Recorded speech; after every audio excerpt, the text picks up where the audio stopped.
ফিরলাম বিরতির পর। স্বামী বিবেকানন্দ ক্লাবে স্থায়ীভাবে দাবা সেন্টারের উদ্বোধন করলেন ত্রিপুরা দাবা সংস্থার সম্মানিত সভাপতি তথা আগরতলা পুর নিগমের দক্ষিণ জোনের চেয়ারম্যান অভিজিৎ মল্লিক। এই সেন্টারে নিয়মিত দাবা প্রশিক্ষণ দেওয়া হবে। উল্লেখ্য, স্বামী বিবেকানন্দ ক্লাব রাজ্য সরকারের অনুমোদিত দাবার প্রাইমারি বডি হিসেবে স্বীকৃত। আরো একবার জানাবো, স্বামী বিবেকানন্দ ক্লাবে স্থায়ীভাবে দাবা সেন্টারের উদ্বোধন করলেন ত্রিপুরার দাবা সংস্থার সভাপতি তথা আগরতলা পুর নিগমের দক্ষিণ জোনের চেয়ারম্যান অভিজিৎ মল্লিক। তো তার সঙ্গে অনেক কিছু জড়িত থাকে, কোচ থাকে, বোর্ড থাকে, সঠিক প্লেয়ার থাকে, সবাইকে একসঙ্গে করতে আমাদের একটু সময় লেগেছে।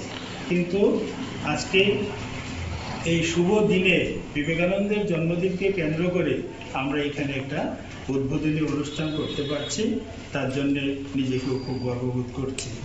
পাশাপাশি বলি যে আমাদের রাজ্যে যারাই আজকে একটা জায়গায় গিয়ে পৌঁছেছে তাদের মধ্যে এই সূর্যদার ভূমিকা বিশাল। এটা অনেকে জানেন, অনেকে জানেন না।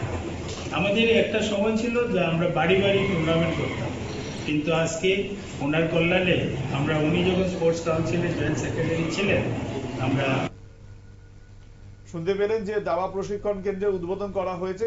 সেখানে দাবা প্রশিক্ষণ দেওয়া হবে সমস্ত যারা দাবা শিখতে আগ্রহী, এবং আগামী দিনে এখান থেকে আরো অনেক দাবাড়ু রাজ্যের জন্য মুখ উজ্জ্বল করবে বা এমনটাই আশায় রয়েছে, এবং রাজ্যে যাতে দাবার প্রশিক্ষণের জন্য আরো প্রত্যেকে এগিয়ে আসে, তার জন্যই কিন্তু এই প্রশিক্ষণ কেন্দ্রের আজ থেকে উদ্বোধন হয়ে গেল। খবর আজকের মতো এখনকার মতো এ পর্যন্তই। অন্যান্য অনুষ্ঠান এবং খবরের জন্য দেখতে থাকুন নিউজ ভ্যানগার্ড।